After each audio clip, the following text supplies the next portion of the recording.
Second this week begins its trek to the U.S. border. One of the migrants we talked to was inside. What happened? I got deported. I was living there illegally. The judge did not believe my story. As Congress fights over funding the wall, one ranking Democrat admits maybe walls do work. Wall is that protects people is not immoral. Obviously, they work some places. Nancy Pelosi is now using the shutdown to silence the State of the Union. It is a special security event. Nancy Pelosi did not tell the truth today, but shame on her for doing this. America deserves better. It is not normal to shut down the government, to starve the people we serve. The left has become unhinged. They've tried to do everything to insult the president. In the South, heavy fog and rain blamed for a 19-car pileup. The winter storm's now pushing east, bringing snow, wind, and heavy rain. A Carolina Panthers star is thanking a veteran in a very big way. Panthers running back Christian McCaffrey giving an Army veteran a trip to the Super Bowl.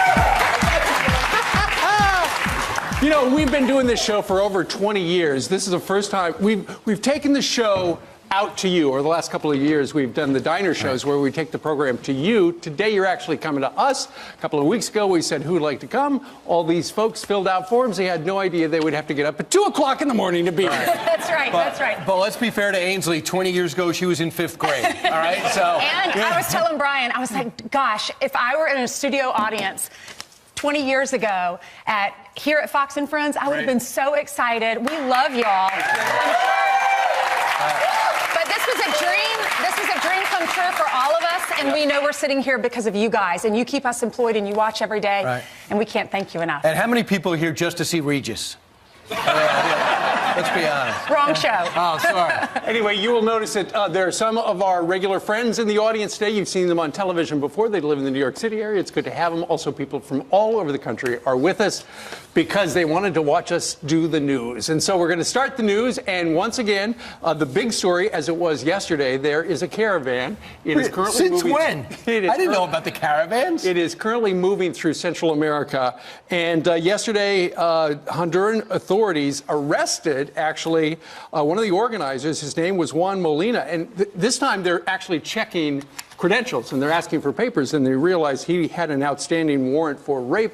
He's been arrested. Nonetheless, the rest of them are marching toward our southern border. Wow, it's day 27 of the shutdown, and we have some more news to report to you that has to do with this, because we're all holding a letter this morning that Nancy Pelosi penned to the president.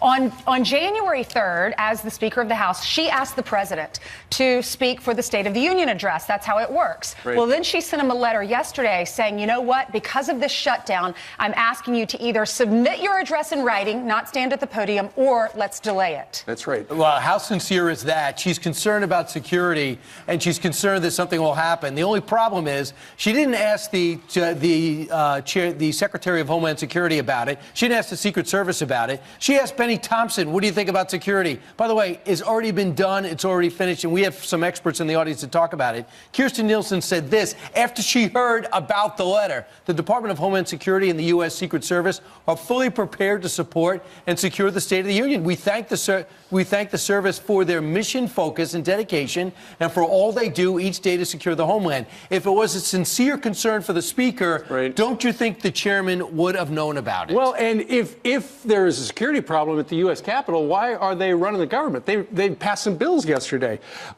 You got to wonder why the president has not responded yet. Is because he doesn't know whether or not she was actually canceling it or whether or not it was a political statement. But how many people in our audience think, and this is just a question, how many of you think she does not want to give him the political stage. You know, all eyes are going to be on him. And at some point, you know, our president, if he is in front of a joint session of Congress and she's sitting right behind him, don't you think at some point he's going to turn around and say, the reason our government is not open right now is because that woman behind me is not going to negotiate. Am I right?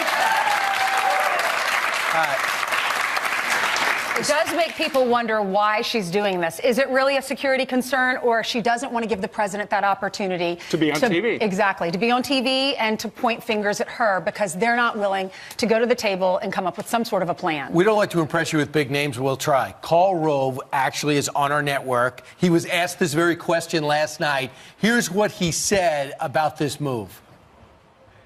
This has never happened in American history.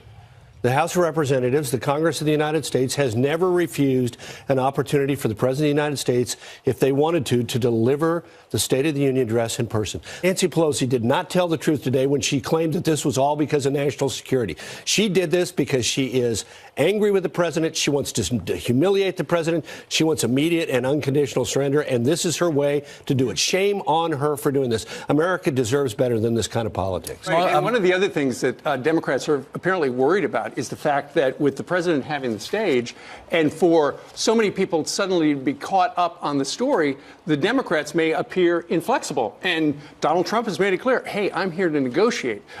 You don't want concrete? Let's make it steel. You don't want it, you don't want a wall? We'll make it slats. He's gone on and on. We're going to add $800 million for import at the ports. So he's already negotiating. If it is revealed she's not even doing anything other than saying no, that could be bad for the voters at home. Go ahead. Historical context here, because we all love our history. Yep. In 1981, Carter did submit a written address, but it was 4 days before Ronald Reagan was going to be sworn in, so it was more of like a peace out thing. And then Ronald Reagan, remember the Challenger when it blew up on January 28th? Did you say a peace out thing? Yeah. Okay. January 28th is my mother's birthday. I was in 3rd grade, and we were all watching it on television. I remember probably my first State of the Union address that I ever remember was when Ronald Reagan, he had to delay the State of the Union because I remember him pointing out who those astronauts were. We all remember Krista McAuliffe and how sad that time was. But other than that, historically speaking, this has never happened because of a shutdown. Right. I would like to add this to it. I think the president, Steve, he might be saying he could do something to Nancy Pelosi, but there's something about Pelosi that he feels he can work with her. I don't know why, but there's something about not the connection. Working out so far. But with Chuck Schumer, he'll call her out every day. Yeah. But with Nancy Pelosi, evidently in meetings, he points out a Catholic faith. He evidently, according to the Washington Post today, before they had their last meeting, which was a blow-up, he said, would you say a prayer first? He brings out a few things. I also would say this. There seems to be somewhat of a break among the Democratic side. The problem solvers showed up yesterday. Yep. They were all ears. Evidently, a lot of them new freshmen. Remember Senator Coons a lot of them yesterday? In states that Trump won. Yeah, and Senator Coons yesterday said, listen, there are places we need a wall. I don't think it's immoral. Steny Hoyer indicated the same thing. Because to say a wall's immoral, if you're really that focused, then Nancy Pelosi can go out and hire fence removers because we have 600 miles of immoral fence right now. So that's totally insincere. Maybe something's going to break. Maybe there's a belief that they can go in, if there's an agreement that they'll build some type of wall, slats, fence, steel barrier, that for 3.5 weeks they open it up if they guarantee some type of agreement there. Look, ultimately it comes down to this. It's Nancy Pelosi versus the president. She has waited years to get the hammer back, to get the gavel back. She is not going to give him a win. Period. You know what I thought about too? It's January 29th is this speech. That's in a week and a half. That's not next Tuesday, the Tuesday after that. So does that mean Nancy Pelosi is planning on continuing the shutdown until then? Well, I hope not. Well, if it is, that's a big question. And was it an official, it's canceled, or was it a political statement? That's why the president has not responded. Maybe he will later today. And talking about not responding, oftentimes we toss to Jillian and she won't respond. Will be today with the live audience. Will she be forced to respond? Jillian? Normally I refuse to respond to Brian, always, actually. No, good. And you can see him right there. Summerson served 2 tours in Iraq. They will meet in person the day before the game in Atlanta. Gotta love when you hear a story like that, guys. Yeah, that's really sweet of him. Yep. All right, here in the live studio audience, we also have our live studio audience talker tour, and that would be Carly Schaefer. That's me! Oh my gosh! I feel like I just won a prize. The energy here is I'm so happy everybody's here. this is really cool. So these studio audience members, they come from all different backgrounds, all different walks of life. So there are going to be a variety of different opinions. So I want to open it up to everybody here by a show of hands. Who thinks the State of the Union address should go on as scheduled? That is just about everybody. All right. That's 100 out of 100. All right. So I want to ask you, why? Why do you think so? Well, it's a historic tradition, and this is where the president has a chance to introduce his agenda to the American people. Although we're in the midst of a shutdown, I think it's necessary that we as Americans are able to understand what's going on in government. Now, I want to ask you another question about this topic. Kirstjen Nielsen responded. You know, Nancy Pelosi said this was all about keeping the president safe and keeping everybody safe because of the partial government shutdown. She responded and said, we have been preparing for this for months now. So do you think that this was because she's worried about security or because of something else? I'm going to ask you. Truthfully speaking, I just think that anything Trump would do, she would negate it. So, like everyone, when we raised our hands, I think we should definitely let the president give the State of the Union message to the people. And I saw your hand pop up as well. I'm going to go over to you. Do you have any opinions on this? Yes, I believe it's absolutely.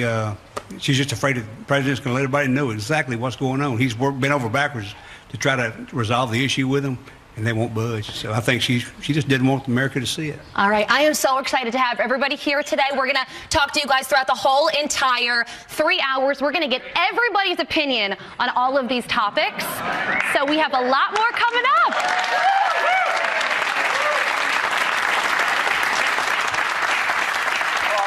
Charlie, thank you very much. Real quick, show of hands, because it is a political thing going on right now in the shutdown.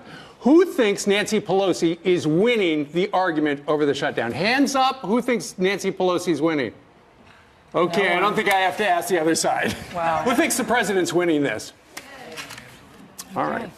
There So you you want him to continue this as long as it takes? Yeah, the polls show a different story, but we'll discuss it throughout the show. Meanwhile, Maxine Waters sending a warning to Wall Street as she takes over the House Financial Services Committee. The crisis was a result of Wall Street running amok. We will be keeping an eye on the big banks and their activities. Stuart Varney says nothing she does will affect our economy, and he is here to explain why. Coming up next.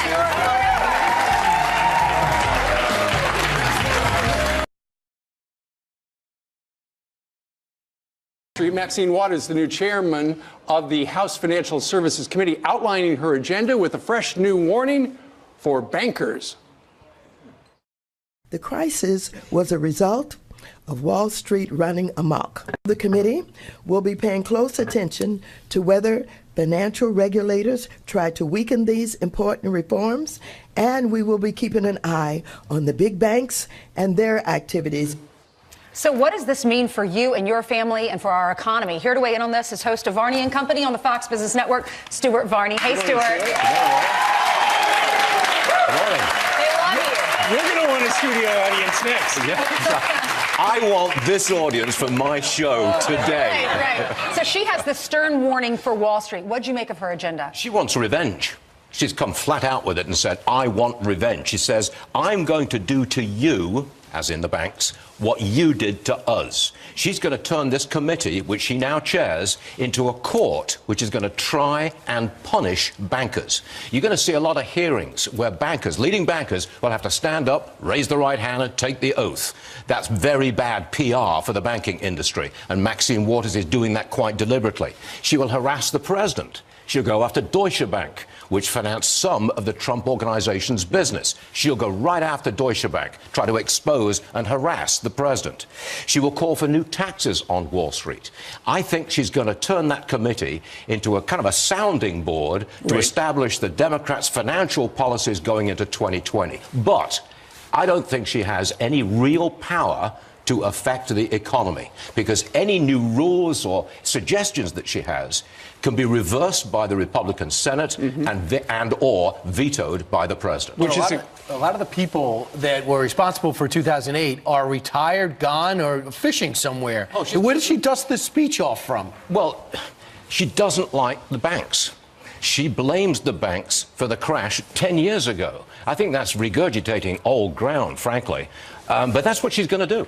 You'll see an endless set of hearings where the banking industry, Wall Street, rich people are pilloried in front of this committee. And don't forget, AOC is on that committee as well. All right. Stuart, somebody in the audience has a question. That guy right there with the gray sweater. Yes, sir. What's your name? Tom Burrows. Hey, Sir. Tom. Hey, Brian. Because it is the beginning of the year, and with Maxine Waters coming up with the ideas about reform I could take, trying to change things that the president has done. Yep. With the money that's going to inflow into the market, I mean, can she really affect the market? I mean, we got people who are retiring. Right. I mean, I'm a retired firefighter, but we got guys retiring this year. We have guys coming into the job who are just starting at 401s, 457s. Great question. IRAs. So can she impact the market? No, I don't believe she can. Tom, that's a very good question, Tom, because this is the time of year when people decide where their retirement money is going. You got a 401k. Right. Now you make the decision, do I put it into stocks or bonds or cash or a bunch of everything. Maxine Waters will not be able to affect the stock market. She may affect the bank stock price of a specific bank, maybe Wells Fargo, perhaps. But the banking industry, the market as a whole, no. I'd love to see her investigate. A lot of people curious how she got so rich and why she doesn't live in her district. That's another story, Brian. All right. Stuart, round of applause. The great Stuart Hardy. Thank you. And watch Stuart on FBN from 9 to noon. All right. We have the great Lawrence Jones coming up next. That's Stick right. around. You're watching Fox and Friends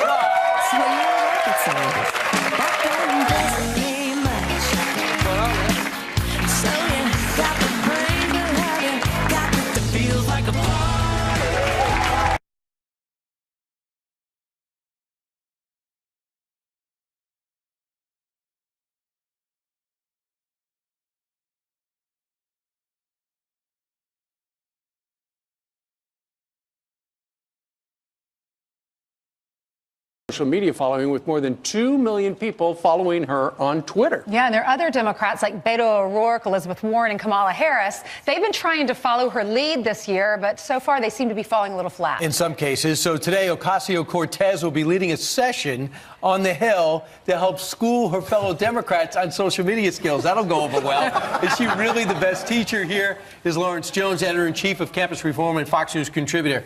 Lawrence, she does know what she's doing on social media, right? No one can argue with those numbers. Well, you can't dispute her social media activity, but you can't also dispute her ability to connect with people. When it comes to policy and understanding the facts and figures, that's where she falls short. But the fact is, the matter is, the stuff that she has, you cannot teach that. She has that it factor, even though she can't deliver. Remember, I always tell people, don't underestimate this girl. Even though she sucks at policy, she does. I remember a time where the same thing happened to the president of the United States. People were like, this guy doesn't know policy. But his voters knew him. He was able to connect with them, and he bypassed the political establishment and just connected with simple language to the American people. So I think there is a similarity in that, although she doesn't have the substance to back what she's saying. A lot of people don't agree with her politics. Socialist, she's very, very extreme, but you can't argue with the fact that she is the darling. She's cute and, fun to watch, and I like to listen to her ideas. She danced in college. Right, exactly. But it reminds me, it's so funny, it reminds me of like my baby brother when he comes home, mom and dad are like, here are the remotes, teach us how to use the remotes, teach us how to do social media. The youngest they go to the youngest one to teach the older people how to do social and media. It's not even going to work for them because, look, these are politicians. They're going to end up having the communication staff run this. The reason why it works for Ocasio-Cortez is because she actually runs her Twitter account. She does a little bit too much tweeting sometimes, but at the end of the day, she connects with people, and that's the beautiful thing about what she does. I would actually stop focusing on AOC because really, she doesn't believe in the stuff that she says. She was anti-Nancy Pelosi the first moment she got. Right. She voted for her and got on a big committee. I've talked to some members of Congress. They are shocked at the amount of mainstream media press she's gotten, but I think they could be just a little jealous. I know that the folks have questions for Lawrence, and right back there's Kathy. Kathy, what's your question? I have a daughter that's in college and one that's soon to go to college, and one of the things I worry about is sort of the liberal bias they're going to be getting from a lot of their professors. how do I choose a college or help them choose a college that they'll get a more holistic view of the world? A fair and balanced college? Right. I mean, it's kind of hard to get that college experience. Look, at Campus Reform, we cover it all the time. What I always tell donors that ask me this question is to go to our website and type up the college that you're actually thinking about. And you can see a list of stories that we've written about these colleges. I mean, we have over 115 correspondents on college campuses, and these are young people writing about what's happening on their university on a daily basis. And the thing that troubles me is that even some of the Christian colleges have started to get a little fickle as well. So, Hillsdale is a good one, Liberty, and you'll get both sides of the political spectrum there. I remember my son was shocked after President Trump won. All of a sudden, he got these, even off-campus emails. If you need somebody to talk to, we have therapists 24 hours a day. My other neighbor, son went to college, and he found out they have, and at any point you can go in a room and hug a puppy. Yeah. If you feel as though things are getting overwhelming, hug a puppy room. I'm telling you, Trump really did a number on these people. They have, they have courses on the college campus on how to impeach Donald Trump. We have a bad day. We don't get puppies. Right. And all of you guys are paying for it. Don't you hate that? You're the parents. You pay for it. And some of them say you can't even look at your kids' grades. Who else has got a question for Lawrence Jones about college and liberal bias? The lady in the red, what's your name and where are you from? Marianne from Hazlitt. Hello, Marianne. From where? Hazlitt Township, New Jersey. All right, what's your question? I think any college that accepts public money, the parents who are paying should be able also to go in and maybe audit some classes and see what's going on and what's being taught and what kind of bias is going on. I think that's great as well. We also have been getting open records requests, going through some of the literature that the indoctrination that's happening in these college campuses. We're also going through FEC records to see who they're donating to. Because I think you as the taxpayers deserve to understand the philosophy and what these people are doing in the college campuses. Right, a lot of it's boomeranging on the professors themselves because the kids are turning out more liberal than them, and they can't even dress up for Halloween anymore. Right. And also take heart, because no matter where your kids go to college, there are wonderful conservative organizations on all of these college campuses that your kids can get involved with. Fellowship of Christian Athletes is one that was huge at my university. And even if you weren't an athlete, and I was not, I was still very involved, and it really kept me on track and introduced me to the Lord. And if you're over 21, there's beer. There is beer. You always want to college with both sides of it. All right, Lawrence, thank you very much. And look at this crowd. It's almost bigger than the president's crowd. Meanwhile, straight ahead. Not one, but two new caravans are heading to the border right now. We're live in Guatemala with the migrants on the move. Plus, look who's in the studio. Former acting ICE director Tom Homan says he...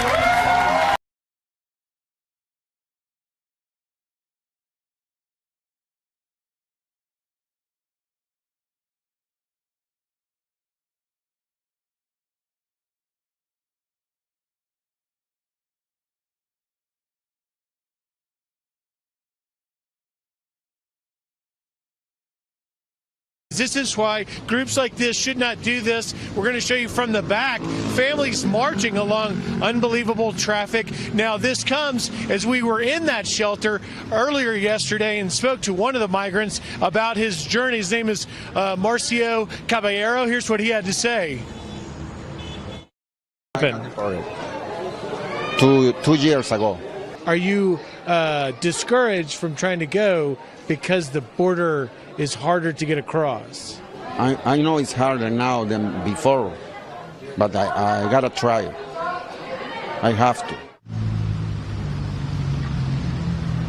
Marcio was arrested for soliciting prostitution, so he's going to have a hard time getting asylum, obviously. Now, these folks are headed 150 miles north of here to the Guatemala-Mexico border. That is the same path that the last caravan took, and it is the same path that we expect will be perhaps in the next 24 to 48 hours. This is really the front of it. Now, the shelter person told us, the director of the shelter said that they're expecting about 2,500 total coming, so this is growing as it heads north towards ultimately the United States, guys. All right, Griff Jenkins live in Guatemala City, where it is 5:36 in the morning. Tom Homan joins us. You know him. He's a Fox News contributor, former acting ICE director. Over the last 2 days, Griff has been talking to people, and the reason they're marching north, they need to make money, or they get family there. And those are two reasons would qualify you for asylum. No, to qualify for asylum, you got to be escaping fear and persecution because of your race, your ethnicity, or your political beliefs. wanting a better life, unfortunately, doesn't qualify for asylum. And I've said it many times, I can't blame anybody that want to be a part of the greatest country on earth. But you can't want to be a part of this greatest country on earth and not respect its laws. You can't have it both ways. They need to stand in line where the other millions of people are standing in line. Well, here's the problem. They keep coming. I mean, there's 3 or 4 in a row now. Why they keep coming when they know it's going to be harder to get in, Tom? Why would they not stop coming? You got a Democratic Congress that refuses to build a wall. You got a Democratic House that refuses to address the loopholes that cause this illegal immigration. You bring a child, you won't be detained for more than 10 days. You get released, never to show up in court. And if you show up in court, get order removal, you don't leave. Over 200,000 family units in the last few years came across this border illegally. Less than 2% have left. So why would you stop coming? Why would you stop coming? You got liberal judges in the Ninth Circuit saying you can't detain families long enough to see a judge. This is an open border, and that's why this is a crisis. I mean, it's not a manufactured crisis. This is a crisis. It's an open border agenda, and people are coming to this country. Our sovereignty as a country is under attack. This is a crisis. President Trump is 100% right on this issue. Tom, I know you were on Capitol Hill with all the angel moms and dads the other day knocking on the offices of Nancy Pelosi and Chuck Schumer, and they wouldn't come out and talk to the angel parents. So hats off for you for paying attention to them and telling their stories. I know some people in our audience have questions for you. I'm told that Trish has a question for you. Where's Trish? Trish, where are you from, please? New Hampshire. New Hampshire. Okay. What's your question for Tom? I was just wondering, do the Democrats ever ask you your opinion on what we need on the border? Of course they don't. They don't like what I got to say. Look, do you notice the Democratic congressman rushed to the border when the 2 children died? A tragedy. No one wants to see that happen. It's very tragic, very sad. They rushed to the border to demand an investigation into the 20,000 American patriots that wear that uniform. And I welcome investigation. They're going to find out Border Patrol did everything they could to save these children. But have you seen Nancy Pelosi and Chuck Schumer go down to the border for the crisis? Have they asked the men and women in green uniforms who stand on post every day and put their lives in line for this country, do you need a wall? They don't want to hear the answers that make sense. And that's why Nancy Pelosi and Chuck Schumer refused to get a briefing from the Secretary of Homeland Security on the border. And that's why I am grateful we have a president like President Trump, the right guy at the right time, who's going to speak straight to the American people and tell them what's going on. But the wall's immoral. The wall isn't immoral. What's immoral is that someone who's the Speaker of the House, whose number one responsibility is to protect this country, protect the citizens of this country. The problem is she hates this president more than she loves this country. Amen. Yep.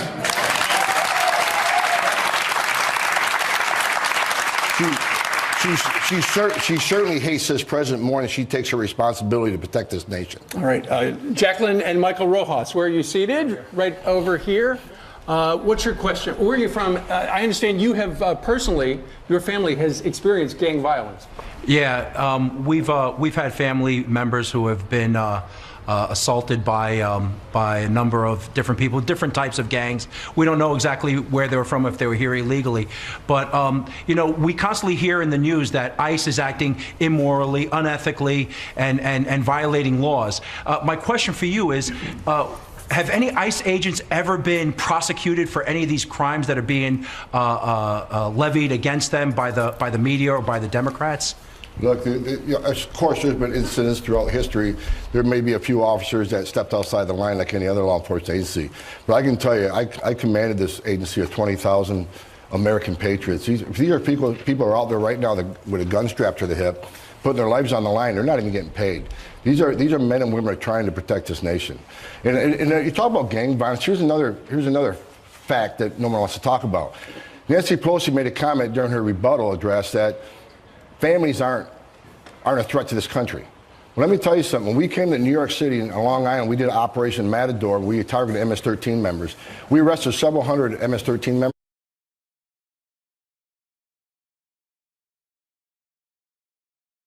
And possible 2020 contender, Beto O'Rourke, stirring up controversy this week, questioning the constitutional principles our country was founded on. Yeah, unbelievable. In an interview with the Washington Post, he said, quote, "I think that's the question of the moment. Does this still work? Can an empire like ours with military presence in over 170 countries around the globe, with trading relationships and security agreements in every continent, can it still be managed by the same principles that were set down 230 plus years ago?" Okay, so what does senior judicial analyst Judge Napolitano think? He joins us right now. Judge, is that thing just too antiquated to follow? God, I hope not. I mean, the whole purpose of the Constitution was to establish the government and limit it, to provide for a limited government and to guarantee personal liberty. I don't know what was in Congressman O'Rourke's head. And of course, I read the interview several times to try and figure out what was in his head. But I think he's not appealing to middle America. He's appealing to a very hard left that basically wants the government to redistribute wealth. Those are primary voters. Yes. And the redistribution of wealth, which we do engage in to a certain extent under Beto O'Rourke and his colleagues, would be without end. Well, I'll tell you what the guest who's defending Beto O'Rourke said last night to Tucker. He said it's a common argument in judicial circles to talk about the Constitution as a living, breathing document or one that should be taken verbatim. You know, my late wonderful friend, Justice Scalia, argued that if the Constitution is the supreme law of the land, then it means the same thing today as it meant when it was ratified. Mm-hmm.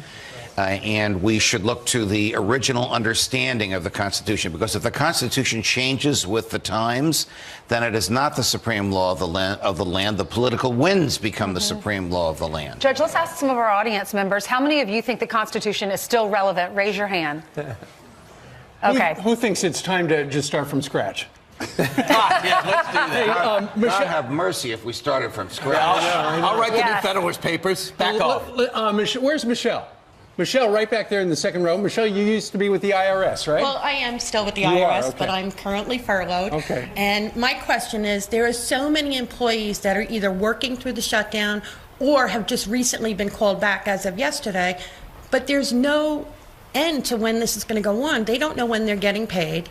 They have child care. They need travel expenses just to get back and forth to work. Personally? Personally, no, but I have a lot of friends that are, and like couples that work there.